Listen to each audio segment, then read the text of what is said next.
I don't even think it's a sense of humour. I think they're just out-and-out sick people. I mean, and they're trying to make everyone else around them who listens to their music as sick as they are. In this special Halloween episode of Horror Metal Flashbacks, we'll discuss what has been considered the most mainstream metalsploitation film of its time. And while we'll try to keep the good stuff under wraps, there will be some spoilers ahead, so consider yourselves warned. The year is 1986, and as Halloween approaches, a new horror movie, catering specifically to heavy metal fans, is making the rounds in cinemas across North America. The film is called Trick or Treat. It stars Mark Price as Eddie Ragman Weinbauer, a teenage outcast metalhead at Lake Ridge High School, and Tony Fields as Sammy Kerr, an infamous rock superstar and Lake Ridge High alumnus. The film came out the same time as Maximum Overdrive and was also produced by the De Laurentiis Entertainment Group. Yeah, Mark Price plays Eddie Weinbauer in the film, and he's probably better known from his role as Skippy in the huge 80s sitcom Family Ties, which was massively popular at the time. Eddie, whose name is an obvious nod to Iron Maiden's mascot, is obsessed with the controversial rock star Sammy, a larger-than-life character that's seemingly inspired by shock rock musician Alice Cooper, as well as the LA glam rock bad boys, Motley Crue.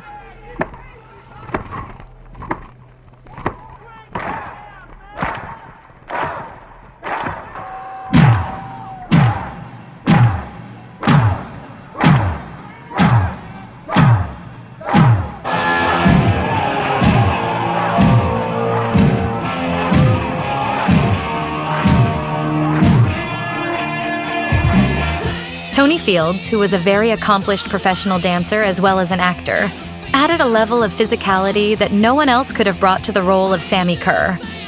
Sadly, he passed away in 1995 from HIV-related cancer. Eddie is constantly being bullied by the high school jocks, particularly Tim Haney, played by Doug Savant, and their methods range from trauma-inducing humiliation to straight-out attempted manslaughter. Add to that, the object of Eddie's affection, Leslie Graham, portrayed by Lisa Orgolini, barely acknowledges his existence. Very early into the film, Eddie finds out that his rock idol, Sammy Kerr, has died in a hotel fire. He is obviously devastated and seeks the counsel of his friend Nuke, who is the local rock radio DJ. Nuke is played by none other than Gene Simmons of Kiss. His role seems to be a sort of father figure / mentor to Eddie. While at the station, Nuke gives Eddie some sound advice, but he also gives him a vinyl pressing of Sammy Kerr's final and, as yet, unreleased album, The Key of Death. I think he says something that needs to be said. You can take anything too far, including music. This story is really about a kid who takes rock and roll too far. Ironically enough, I was offered the other role, the rock star, the guy with the leather and studs and all that, but decided that it was too close to home. The other is much more appealing. The next morning at school, Leslie approaches Eddie and returns the tape he lost after a particularly nasty bullying incident, as well as a compromising Polaroid. She then convinces him to come out to a party that the popular kids are having at the Lake Ridge High swimming pool. But when he shows up to the pool that evening, his nemesis Tim and Tim's posse of goons try to drown Eddie. Boys will be murderers, I guess. He is rescued at the last minute by Leslie. An enraged Eddie vows to take revenge on his bullies as he leaves the pool in a humiliated fit of anger. Late that night, he falls asleep while listening to Sammy's last album. Eddie dreams of Sammy Kerr practicing a satanic ritual while he burns alive in his hotel room. Eddie wakes up to the sound of the record skipping on his turntable, and when he adjusts it, he discovers a message hidden in the vinyl when played backwards. Now that he's armed with a plan for vengeance, Eddie waits for his moment to strike out at Tim and his crew before he executes his scheme flawlessly. And thus begins a downward spiral of events which inflict suffering and fear on Tim and his girlfriend before leading up to the harrowing crescendo at the Lake Ridge Halloween Ball. I think what I find most interesting about this film is how the turntable is used as a Ouija board of sorts in spinning the records backwards to communicate with the dead. What makes this film so special, aside from the high-energy soundtrack by Fast Eddie Clarke and his hard rock band Fastway, is the inclusion of two fantastic cameos. One being Gene Simmons as Nuke, and the other being Ozzy Osbourne as the Reverend Aaron Gilstrom, who is only relegated to a few hilarious TV spots. Gonna drive my long steel missile down on your love channel. Deep, deep, you'll beg for more. Raising hell and serpent score. Feel me, feel me. Now, what does that mean to you? To me, it means nothing but a sexual act.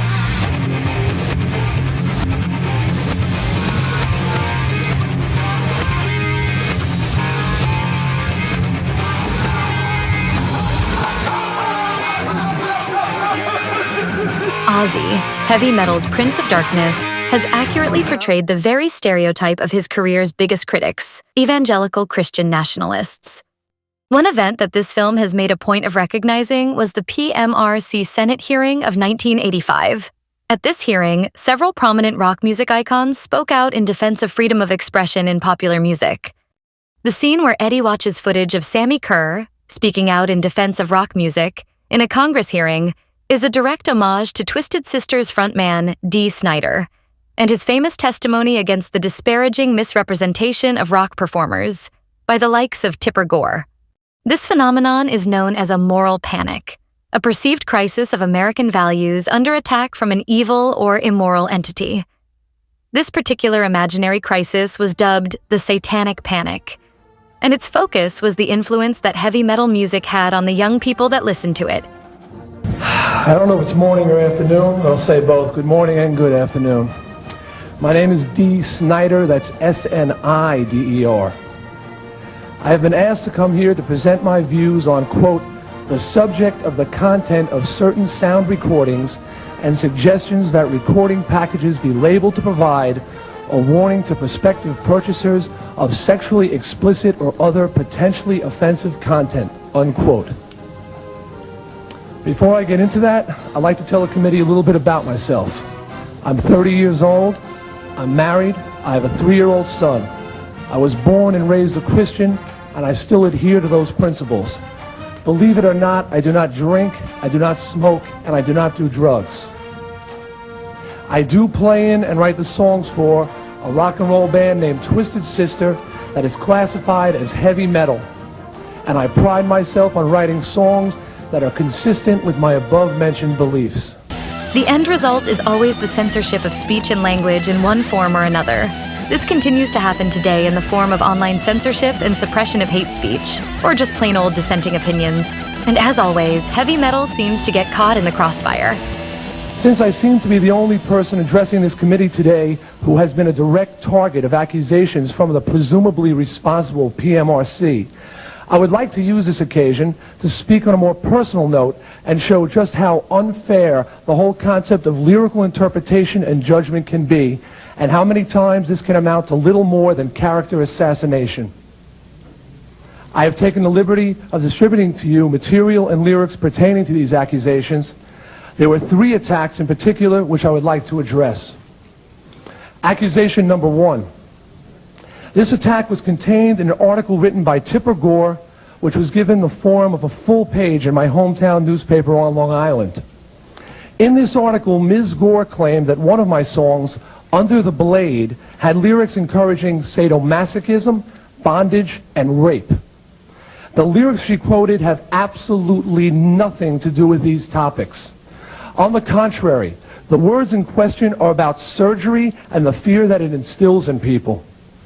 Furthermore, the reader of this article is led to believe that the 3 lines she quotes go together in the song, when, as you can see from reading the lyrics, the first 2 lines she cites are an edited phrase from the 2nd verse, and the 3rd line is a misquote of a line from the chorus. That the writer could misquote me is curious, since we make it a point to print all our lyrics on the inner sleeve of every album. As the creator of Under the Blade, I can say categorically that the only sadomasochism, bondage, and rape in this song is in the mind of Ms. Gore. Rock and roll, by and large, in fact, in reality, it's been the most positive influence on media, people, anything. In the past couple of years, we've had a couple of young people get up on stage in Live Aid and raise $100 million to send money to poor people. I didn't see the church doing that. I didn't see the United States doing that. But that's, of course, not good news. What is good news is when one kid someplace jumps off a balcony because he's had too much of something. That's always good news. The final message in Trick or Treat is ultimately a positive one. Choose your heroes wisely. And whether it's your rock idols, your parents, your classmates, or your government, don't let anyone decide or define who you are. And that's something you won't have to play a record backwards to understand. Until the next episode of Horror Metal Flashbacks, sleep tight.